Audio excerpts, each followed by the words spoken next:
प्यारे बच्चों, हिंदी की कक्षा में एक बार फिर से आपका स्वागत है। जैसा कि आप जानते ही हैं, हम अपना 12वां पाठ के अभ्यास प्रश्न कर रहे थे और हमने भाषा से जो कि व्याकरण का प्रश्न होता है, इसके पहले 2 प्रश्न कर लिए थे। जिसमें पहला था हमें उच्चारण करना फ और फ तथा हमने चंद्र बिंदु से बनने वाले शब्दों के बारे में सीखा था। उसके बाद हमने बहुवचन बनाए थे। आपको पता है, बहुवचन हम लोगों ने खिड़की का खिड़कियाँ, झोपड़ी का झोपड़ियाँ, लकड़ी का लकड़ियाँ, चाबी का चाबियाँ, सहेली का सहेलियाँ लिखा था। और ठीक उसी तरह पाठशाला का पाठशालाएँ, माता का माताएँ, अध्यापिका का अध्यापिकाएँ और माला का मालाएँ, शाखा का शाखाएँ, ये हमने लिखा था। आज हम पाठ से मिलते जुलते अर्थ वाले शब्द लिखकर ढूंढकर हम लिखेंगे और इसे आप एक और नाम से जानते हैं, समानार्थी या फिर पर्यायवाची शब्द। तो आज ये हमारा तीसरा प्रश्न है, हम इसे आज करते हैं। हमारा तीसरा प्रश्न है, नीचे लिखे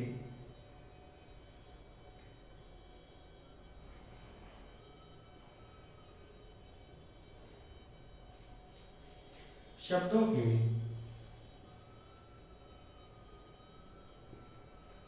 के मिलते जुलते अर्थ वाले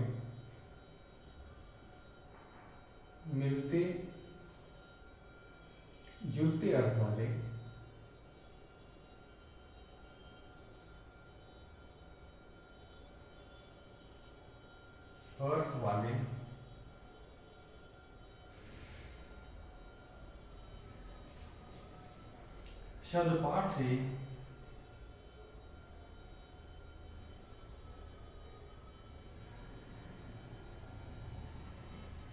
पाठ में से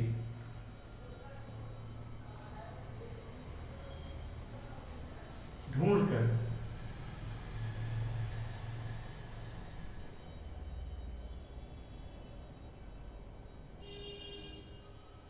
लिखो।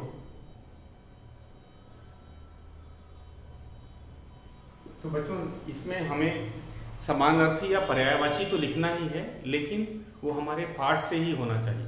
किस पाठ से? हमारे 12वें पाठ फैसला से ही होना चाहिए। ये अंतर है दोनों में।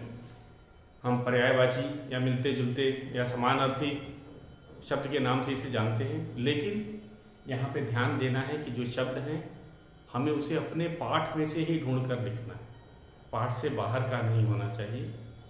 तो असल में एक तरह से इससे हम जो पाठ के हर शब्द पाठ में से ढूंढने से क्या होगा, हम समानार्थी शब्दों को और अच्छी तरह से समझेंगे, क्योंकि हमने कहानी समझ रखी है। तो इसीलिए ऐसे जो प्रश्न हैं ये हम कहेंगे जो समानार्थी शब्द को समझने में भी मदद करता है, क्योंकि हमने पाठ पहले ही समझ लिया है। और अगर इसका कोई शब्द ढूंढते हैं तो ये हम कहेंगे ये हमने प्रयास करके, और ये शब्द ज़्यादा अच्छी तरह से याद हो जाएगा। जैसे उदाहरण हम लोग पहला ही करेंगे। हमारा पहला शब्द है आसमान।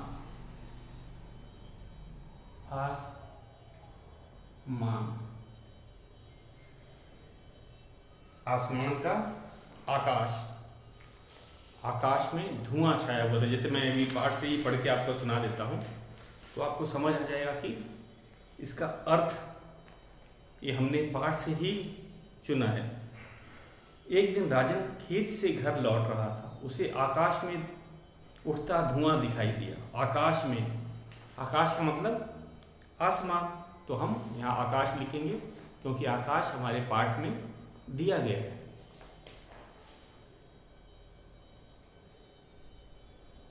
आकाश।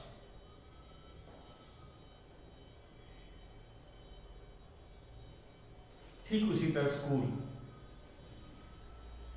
स्कूल का अर्थ पाठ में क्या लिया है? स्कूल का अर्थ पाठशाला। राजन पाठशाला से लौटकर अपने पिता की मदद किया करता था, तो पाठशाला। तो स्कूल का समानार्थी क्या हो गया बच्चों? पाठशाला।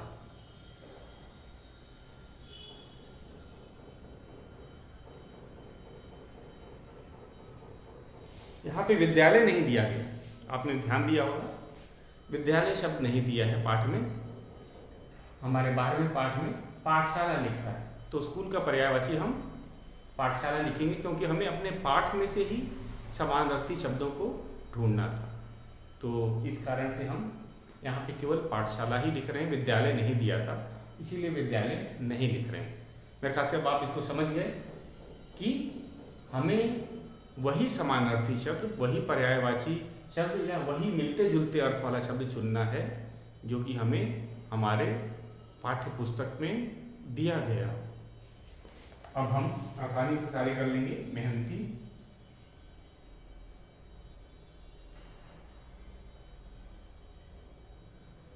मेहनती का अर्थ होता है परिश्रमी। राजन एक परिश्रमी लड़का था। मेहनती का क्या है? परिश्रमी। परिश्रमी, तो ये भी समानार्थी शब्द है। आगे चलते हैं। पास, पास का समीप दिया हुआ है, तो हम समीप लिखेंगे।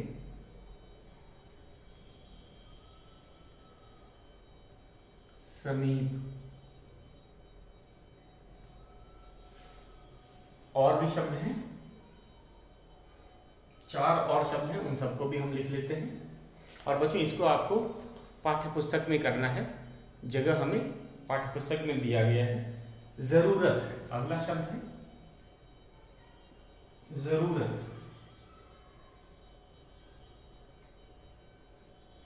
अब ये ज से बनने वाला शब्द में आ गया, हमने भाषा से नहीं किया था, ज और ज। तो बच्चों ये जरूरत, इसका उच्चारण ध्यान दीजिएगा, जरूरत। इसका पाठ में आवश्यकता लिखा है, आवश्यकता, आवश्यकता।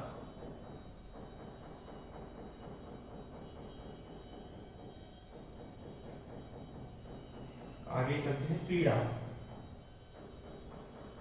पीड़ा का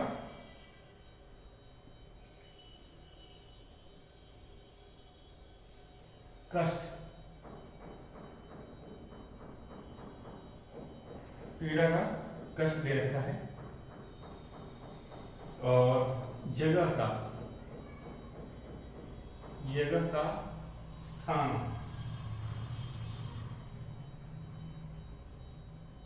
जगह का स्थान। दुश्मन का,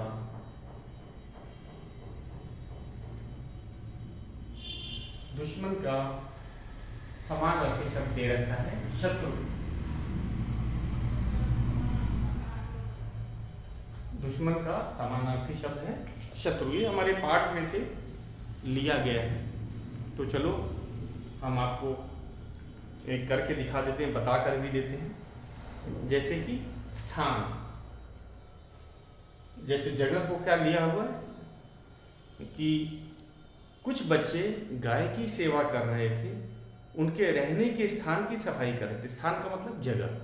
तो देखा बच्चों, जगह की जगह हमने लिखा है स्थान। तो इसी तरह हम 1-2 आपको और शब्द दिखा देते हैं। जैसे अब है दुश्मन का, मैं आपका शत्रु बता रहा हूं। दुश्मन का क्या होगा? शत्रु। और ये शत्रु कहाँ दिया गया है, मैं आपको पढ़ के बताता हूँ पाठ से। सांप बोला, तुम मनुष्य हमारे शत्रु हो, हम तुम्हारा कुछ नहीं बिगाड़ते, लेकिन तुम हमें मार डालते। तो दुश्मन का शत्रु। पीड़ा का कष्ट, ये भी मैं आपको बता देता हूँ। जब मैं तुम्हें फल देता हूँ, ये पेड़ बोल रहा है बच्चों पाठ से।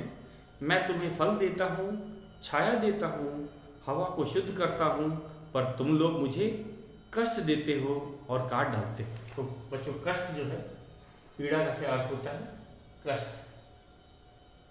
पीड़ा का क्या अर्थ होता है? कष्ट। तो इसी तरह हम सारे शब्दों को पाठ से चुन चुन करके लिखा है और ये सब पर्यायवाची शब्द है। अब हम अपने चौथे शब्द पे चलते हैं। अब हमारा चौथा प्रश्न जो है वो है, पाठ में बहुत सारे नाम वाले शब्द, आपको पता है नाम वाले शब्द को संज्ञा भी कहते हैं, और काम वाले शब्द क्रिया, जैसे कि पता चलता है काम, इससे किसी काम करने का बोध होता है या पता चलता है उसे क्रिया बोलते हैं।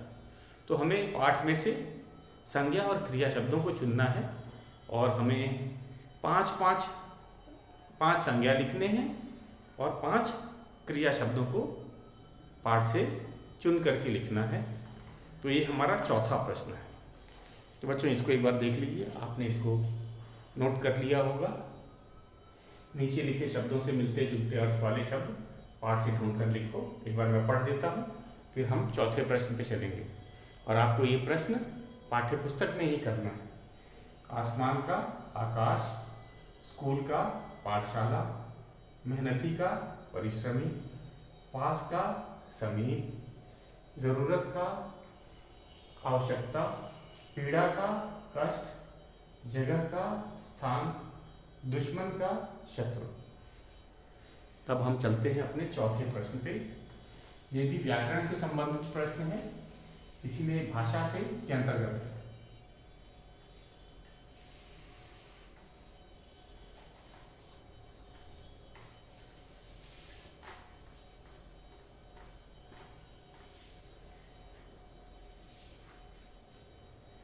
तो हमारा चौथा प्रश्न है, मैं प्रश्न को लिखता हूं।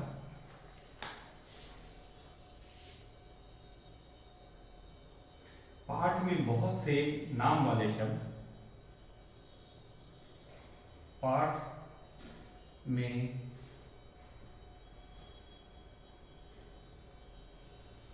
बहुत से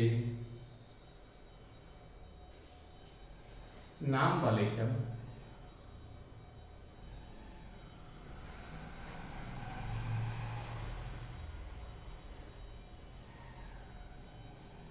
और काम वाले शब्द, नाम वाले शब्द, नाम वाले का संज्ञा लिखा है, आपको मैंने उसी तरह लिख देता हूं। नाम वाले शब्द को नाम संज्ञा कहते हैं, संज्ञा। और काम वाले शब्द और काम वाले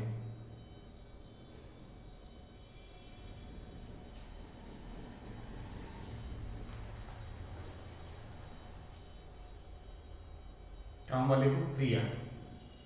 अब आपको बताने की जरूरत नहीं है कि इन शब्दों से किसी काम करके करने या होने का पता चलता है, उसे हम क्रिया कहते हैं। अब तो आपको परिभाषा याद हो गई है। क्रिया शब्द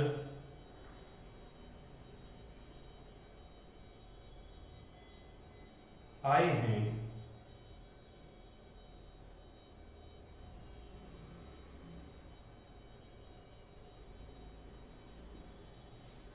उन्हें चुनकर लिखो, उन्हें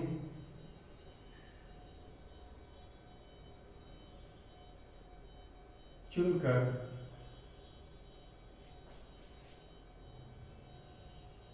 लिखो।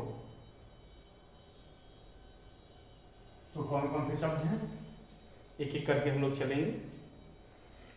पहले हमें संज्ञा के शब्दों को लिखना है। तो संज्ञा का हम और क्रिया वाले शब्दों को भी हमें पाठ से चुनकर लिखना है। तो बहुत सारे बच्चों, ये संज्ञा और क्रिया बहुत से शब्द हैं। अब जैसे पहले इसको समझ लिया जाए।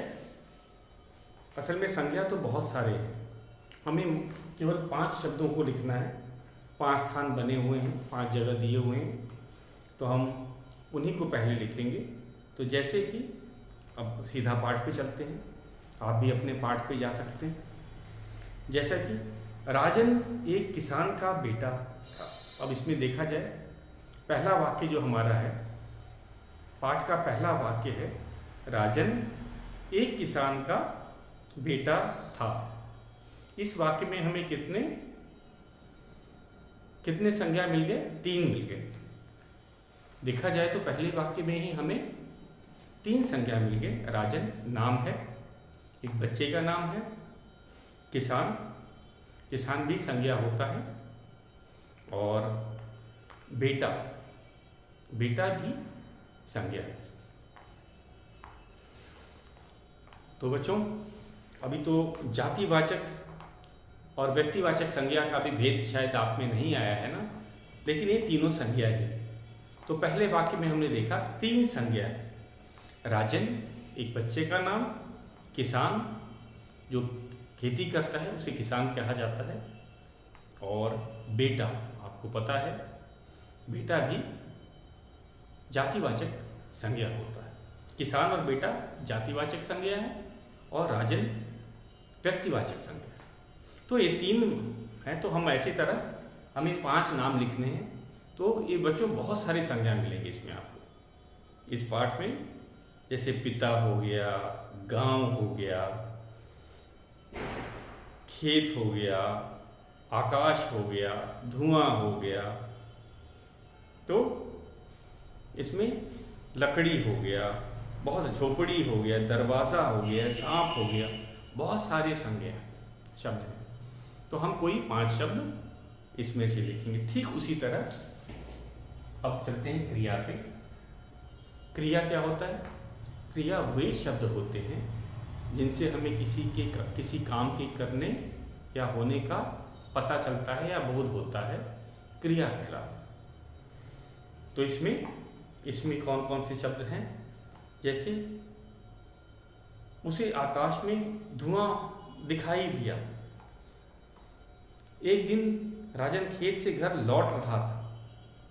लौटना, दिखाई देना, और वह गांव की पाठशाला में पढ़ता था। राजन के बारे में कहने तो पढ़ना क्रिया हो गया, और वह अपने पिता की मदद करता था, करना भी क्रिया है। राजन ने पास पड़ी एक लकड़ी उठाई, उठाना भी क्रिया होता है। उसने धक्का मारकर झोपड़ी का दरवाजा खोल दिया, खोलना भी क्रिया है। सांप बाहर निकलकर चला गया, तो चलना भी क्रिया है। तो जिन जिन शब्दों से हमें किसी काम वाले शब्द का पता चलता है, या हिंदी में व्याकरण की दृष्टि से हम उसे क्रिया कहते हैं। क्रिया जिन शब्दों से किसी काम के होने या करने का पता चलता है वे क्रिया कहलाते हैं। और हमें 5-5 दोनों लिखने हैं। और शर्त क्या है कि वो शब्द हमारे पाठ के ही होने चाहिए। तो चलो हम लोग लिखते हैं। पहले संज्ञा शब्द लिखेंगे, उसके बाद क्रिया। तो हमारा पहला संज्ञा है किसान।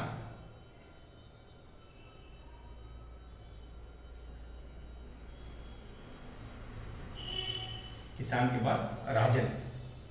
राजन भी लड़का है, लड़के का नाम है।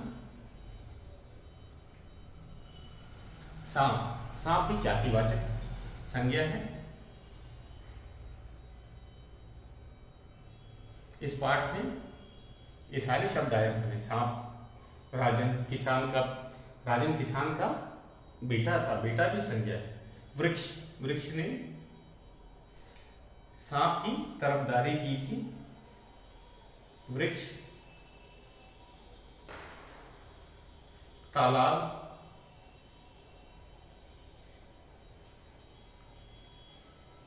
तालाब। तो ये थे बच्चों संज्ञा शब्द हैं। इसको आपको लिखना है। कहाँ लिखेंगे? अपने पाठ्य पुस्तक में लिखेंगे। ये दे रखा है, जगह दिया हुआ पाठ्य पुस्तक में, इसीलिए हम लिख रहे हैं। अब क्रिया में कौन कौन से मैंने आपको बताया थे, उनको लिखते हैं। पहला लिखते हैं चलना,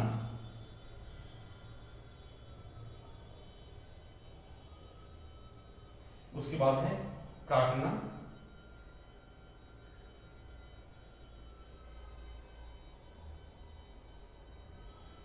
मारना,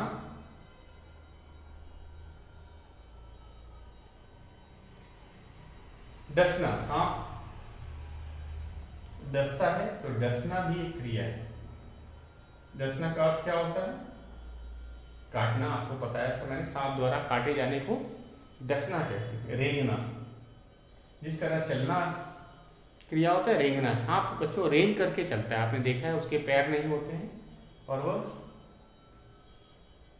रेंगता है। तो रेंगना भी क्रिया है, रेंगना भी क्रिया है। इसे आप नोट कर लीजिए। एक बार मैं इसको फिर से आपको दोहरा देता हूं ताकि आप इसे पूरा कर सको। तो हमें पाठ से बहुत से नाम वाले शब्द आए हैं। मैंने कहा कि आपको दिखाया कि पहले ही वाक्य में हमें 3 संज्ञा मिल गए थे, तो लेकिन हमने जान के अलग अलग जगह से संज्ञा ली ताकि हमारा पूरा पाठ से आपकी मुख्य मुख्य चीज़ें थी। किसान, राजन, सांप, वृक्ष और तालाब, इनसे आप परिचित नहीं हैं, ये हमारे पाठ में आए हैं, इसीलिए मैंने इनको लिखा। तो पाठ से हमें बहुत से नाम वाले संज्ञा शब्द तथा काम वालों को हम लोग व्याकरण में क्रिया बोलते हैं, क्रिया शब्द आए हैं, उन्हें चुनकर लिखो। तो हमने चुन करके लिखा है। संज्ञा के नीचे संज्ञा वाले शब्द हैं।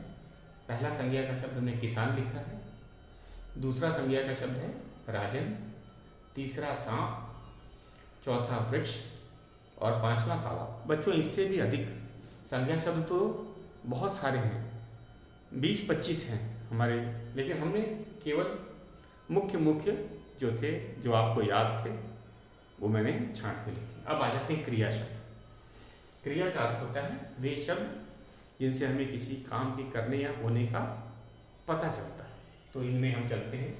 चलना क्रिया होता है, काटना भी क्रिया होता है, मारना भी क्रिया है, डसना और रेंगना।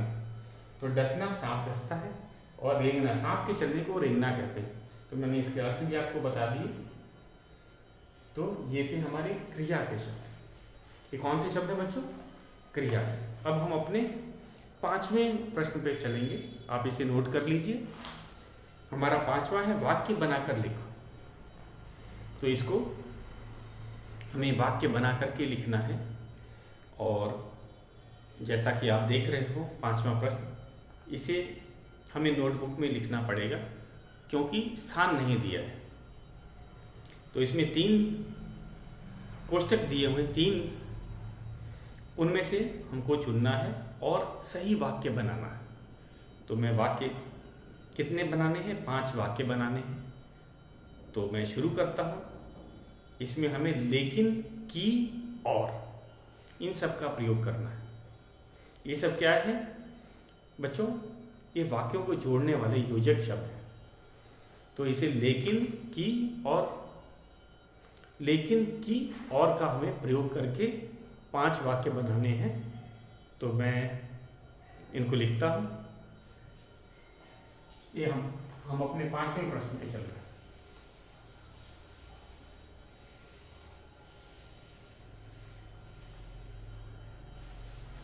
हमारा 5वां प्रश्न है वाक्य बनाकर लिखो। वाक्य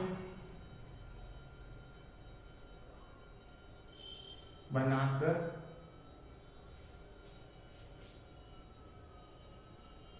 लिखो।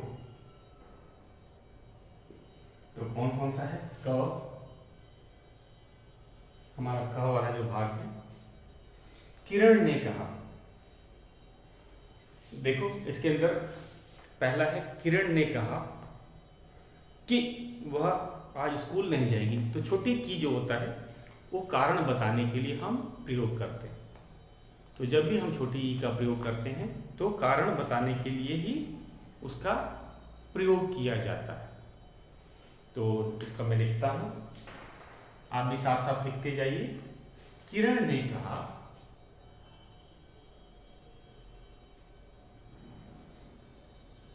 किरण ने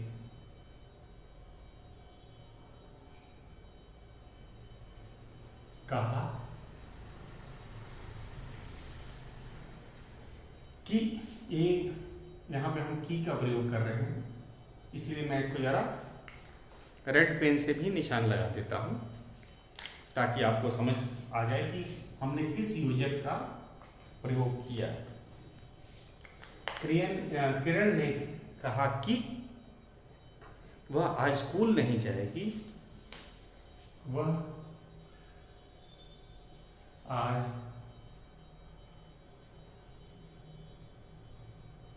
स्कूल नहीं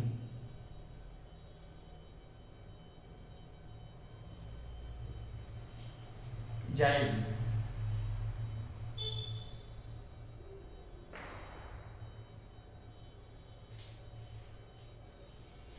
अगला है ख।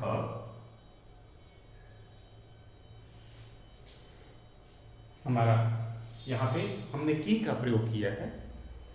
अब है ख। माँ आज बाजार जाएगी, माँ आज बाजार जाएगी।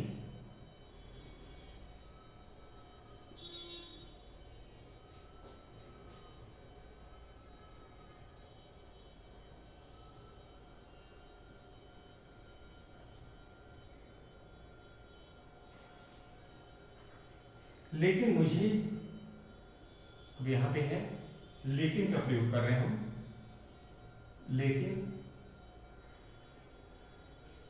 लेकिन का प्रयोग कब किया जाता है? जब दूसरा वाला जो वाक्य होता है, वो उससे मेल नहीं खाता। माँ बाजार जाएंगी लेकिन मुझे अपने साथ नहीं ले जाएंगे। तो जब इससे अलग वाक्य आता है तब हम लेकिन का प्रयोग करते हैं। मुझे अपने साथ नहीं ले जाएंगे, मुझे अपने साथ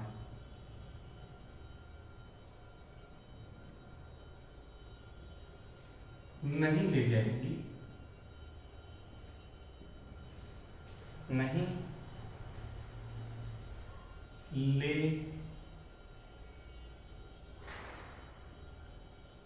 जाएंगे। तो हमने देखा दूसरे वाले में लेकिन का प्रयोग किया गया है। तीसरा है हमारा, मैंने तुम्हारी मदद की और तुम मेरी बुराई कर रहे हो।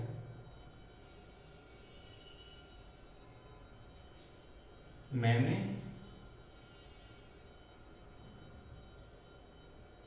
तुम्हारी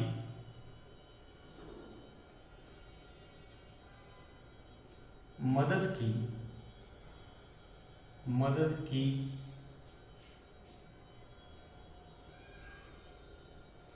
और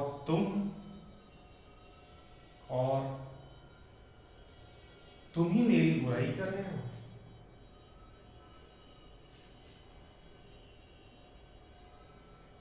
और तुम ही मेरी बुराई कर रहे हो, मेरी बुराई कर रहे हो।